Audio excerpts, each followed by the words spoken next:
अवसर में नुआ चाकरी पाइथिवा युवकों को प्रधानमंत्री संबोधन करुछंती। देशव्यापी 45 स्थान में रोजगार मेलार आयोजन करा जाउछि।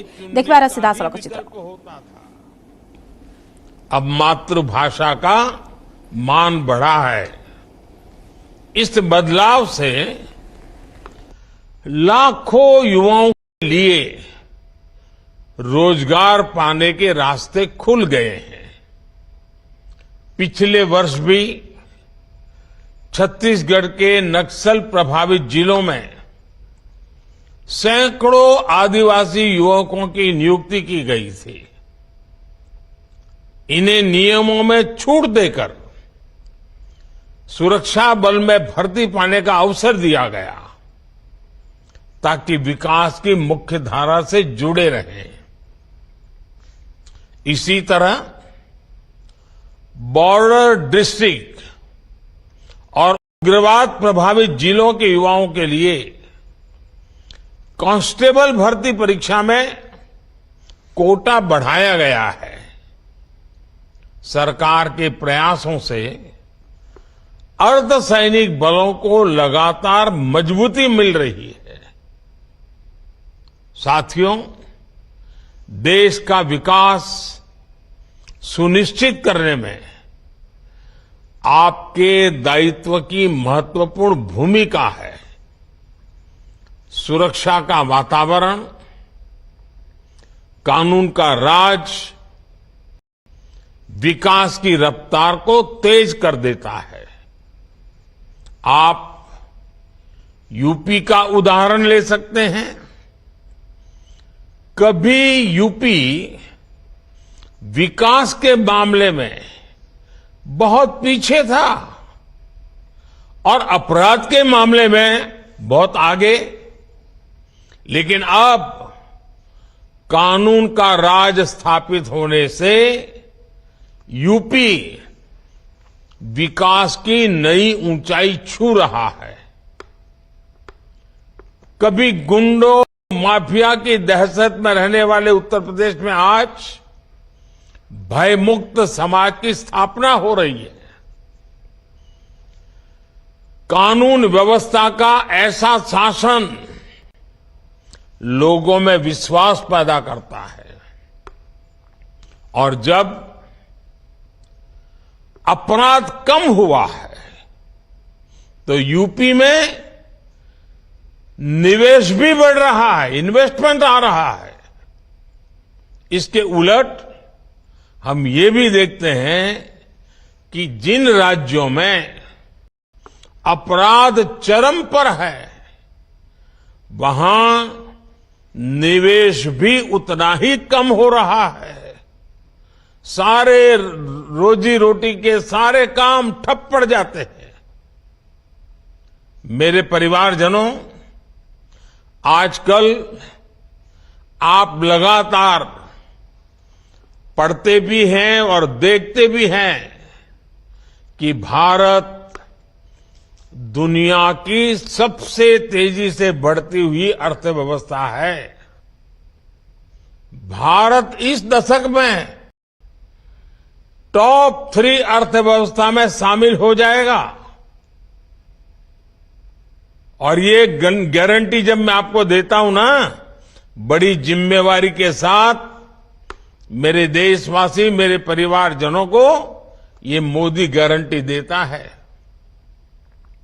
लेकिन जब आप ये पढ़ते हैं तो एक सवाल आपके मन में जरूर आता होगा कि इसका देश के सामान्य नागरिक पर क्या असर होगा, और ये सवाल बहुत स्वाभाविक भी है। साथियों, किसी भी अर्थव्यवस्था को आगे बढ़ने के लिए ये जरूरी है कि देश के हर सेक्टर का विकास हो। फूड सेक्टर से लेकर के फार्मा तक, स्पेस से लेकर के स्टार्टअप तक, जब हर सेक्टर आगे बढ़ेगा तो अर्थव्यवस्था भी आगे बढ़ेगी। आप फार्मा इंडस्ट्री का उदाहरण ले लीजिए। महामारी के समय भारत के फार्मा इंडस्ट्री की बहुत सराहना की गई। आज ये इंडस्ट्री 4 लाख करोड़ रुपए से ज्यादा की है और कहा ये जा रहा है कि 2030 तक भारत की फार्मा इंडस्ट्री करीब 10 लाख करोड़ रुपए की हो जाएगी। अब ये फार्मा इंडस्ट्री आगे बढ़ेगी तो इसका क्या मतलब हुआ? इसका मतलब ये हुआ कि इस दशक में फार्मा इंडस्ट्री को आज की तुलना में कई गुना ज्यादा युवाओं की जरूरत पड़ेगी। रोजगार के अनेक नए अवसर आएंगे। साथियों, आज देश में ऑटोमोबाइल और ऑटो कंपोनेंट्स इस इंडस्ट्री में भी बहुत तेजी से बढ़त देखने को मिल रही है। फिलहाल ये दोनों इंडस्ट्री 12 लाख करोड़ रुपए से ज्यादा की है। आने वाले वर्षों में इसके और बढ़ने की उम्मीद है। इस ग्रोथ को संभालने के लिए ऑटोमोबाइल इंडस्ट्री को भी बहुत सारे संख्या में नए युवकों की जरूरत होगी, नए लोगों की जरूरत पड़ेगी, रोजगार के अनगिनत अवसर बनेंगे। आपने देखा होगा कि इन दिनों फूड प्रोसेसिंग इंडस्ट्री के महत्व की भी काफी चर्चा होती है। भारत का फूड प्रोसेसिंग मार्केट पिछले साल करीब 26 लाख करोड़ रुपए का था। अब अगले 3-3.5 साल में ये सेक्टर करीब 35 लाख करोड़ रुपए का हो जाएगा। यानी जितना विस्तार होगा उतने अधिक युवकों की जरूरत पड़ेगी, उतने नए रोजगार के मौके खुल जाएंगे। साथियों, भारत में आज इंफ्रास्ट्रक्चर का तेजी से विकास हो रहा है। पिछले 9 साल में केंद्र सरकार ने 30 लाख करोड़ रुपए से ज्यादा इंफ्रास्ट्रक्चर पर खर्च किए हैं। इससे देश भर में कनेक्टिविटी का विस्तार तो हो ही रहा है।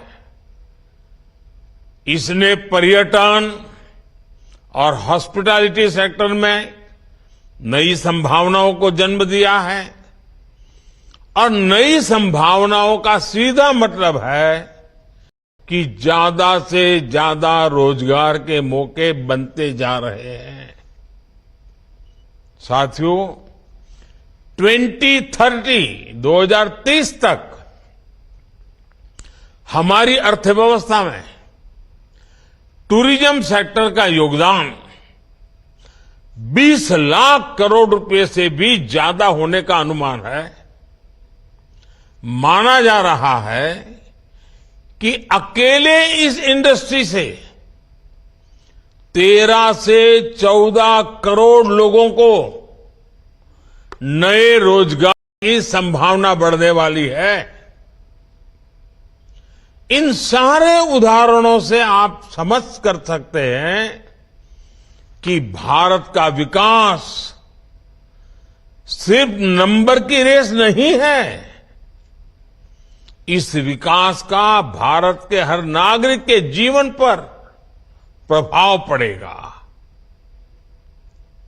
इसका मतलब है कि बड़ी संख्या में रोजगार के अवसर तैयार हो रहे हैं और इससे आय में बढ़ोतरी और क्वालिटी ऑफ लाइफ सुनिश्चित हो रही है। हम परिवार में भी देखते हैं ना, अगर हम किसान हैं, अच्छी फसल हुई, ज्यादा फसल हुई, अच्छे दाम मिले तो घर के अंदर कैसे रौनक आ जाती है। कपड़े नए आते हैं, बाहर जाने का मन करता है, नई चीजें खरीदने का मन करता है। घर की अगर आय बढ़ी तो घर के लोगों के जीवन में भी बदलाव आता है। जैसे परिवार में है ना, देश में भी वैसा ही है।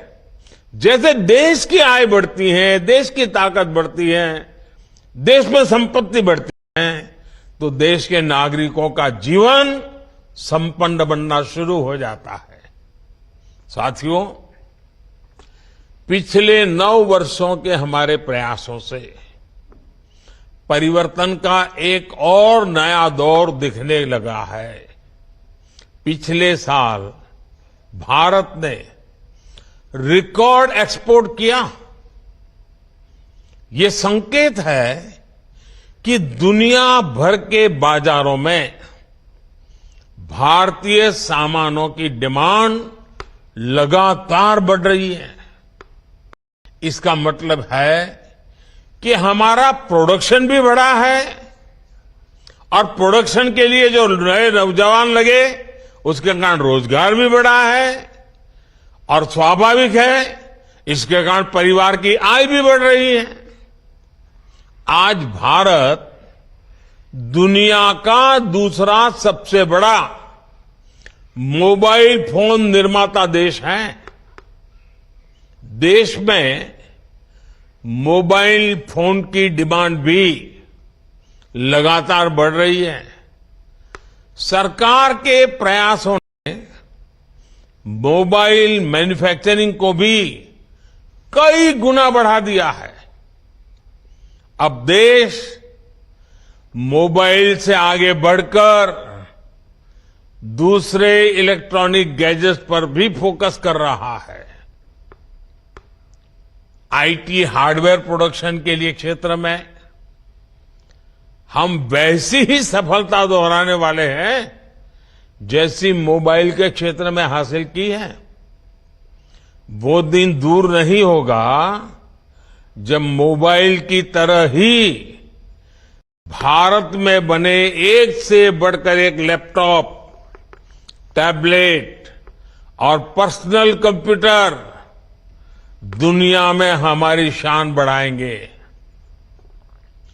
वोकल फॉर लोकल के मंत्र पर चलते हुए भारत सरकार भी made in India laptop, computer जैसे अनेक प्रोडक्ट्स खरीदने पर जोर दे रही है। इससे मैन्युफैक्चरिंग भी बढ़ी है और युवाओं के लिए रोजगार के नए मौके भी बन रहे हैं। इसलिए मैं फिर कहूंगा, अर्थव्यवस्था के इस पूरे चक्र को संभालने की, इसे सुरक्षा देने की बहुत बड़ी जिम्मेदारी आप सभी, जब ये सुरक्षा कर्मी के रूप में आपका जीवन आरंभ हो रहा है, आपका कार्य आरंभ हो रहा है, तो कितनी जिम्मेवारी आपके सर पर है इसका आप भली भांति अंदाज लगा सकते हैं। मेरे परिवारजनों, 9 साल पहले आज के ही दिन प्रधानमंत्री जन धन योजना लॉन्च की गई थी। इस योजना ने गांव और गरीब के आर्थिक सशक्तिकरण के साथ ही रोजगार निर्माण में भी बहुत बड़ी भूमिका निभाई है। 9 साल पहले देश में बहुत बड़ी संख्या में लोगों के पास बैंक खाता ही नहीं था। बेचारों ने बैंक का दरवाजा नहीं देखा था। लेकिन जनधन योजना के कारण बीते 9 वर्षों में 50 करोड़ से ज्यादा नए बैंक खाते खुल चुके हैं। इस योजना से गांव गरीब तक सरकारी लाभ सीधे पहुंचाने में तो मदद मिली ही है और साथ ही महिलाओं, दलितों, पिछड़ों, आदिवासियों के रोजगार और स्वरोजगार को इससे बहुत बल मिला है। जब गांव-गांव में बैंक खाते खुले तो इसके लिए बैंकिंग कॉरेस्पोंडेंट्स के रूप में, बैंक मित्र के रूप में लाखों युवाओं को अवसर मिले। बैंक मित्र हो, बैंक सखी हो, इसके रूप में हमारे हजारों बेटे बेटियों को रोजगार मिला। आज 21 लाख से अधिक युवा साथी बैंकिंग कॉरेस्पोंडेंट, या तो कहें बैंक मित्र या बैंक सखी के रूप में गांव-गांव में सेवाएं दे रहे हैं। बड़ी संख्या में डिजिटल सखियां महिलाओं और बुजुर्गों को बैंकिंग सेवा से जोड़ रही है। इसी प्रकार जनधन योजना ने रोजगार और स्वरोजगार के एक बड़े अभियान मुद्रा योजना को बल दिया। इससे महिलाओं सहित उन वर्गों को छोटे छोटे बिजनेस के लिए लोन लेना आसान हुआ जो कभी इसके बारे में सोच भी नहीं सकते थे। इन लोगों के पास बैंकों को देने के लिए कोई गारंटी नहीं होती। ऐसे में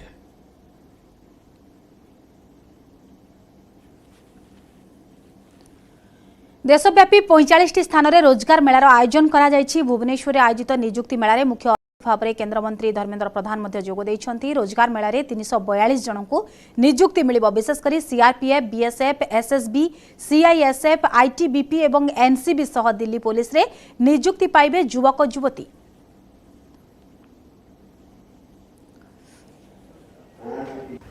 पिछले साल अक्टूबर से शुरू होके ये 8th एडिशन जिसे कहा गया रोजगार मेला का आज संपन्न हो रहा है।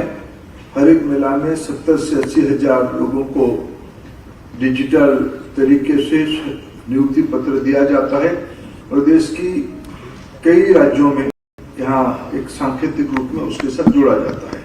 आजादी के उपरांत भी हमारी जो शहादत जिनकी हुई है, हमारी मिलिट्री पैरामिलिट्री फोर्सेस की जो लोगों की बलिदान से आज देश सुरक्षित हुआ है। आज भी हमारे उड़ीसा और हमारा देश आप लोगों की परिश्रम से, आप लोगों की त्याग से सुरक्षित है। आज भी मन भर जाता है जब भी कभी न्यूज आता है देश की कोई डिफिकल्ट इलाका में देश विरोधी ताकतों से, संविधान विरोधी ताकतों से हमारी फोर्सेस की लड़ाई होती है, पैरामिलिट्री की लड़ाई होती है। अमूमन तो हमारा विजय होता ही है, विजय होना सुनिश्चित है, लेकिन कभी कभी दुखद घटना हो भी जाती है।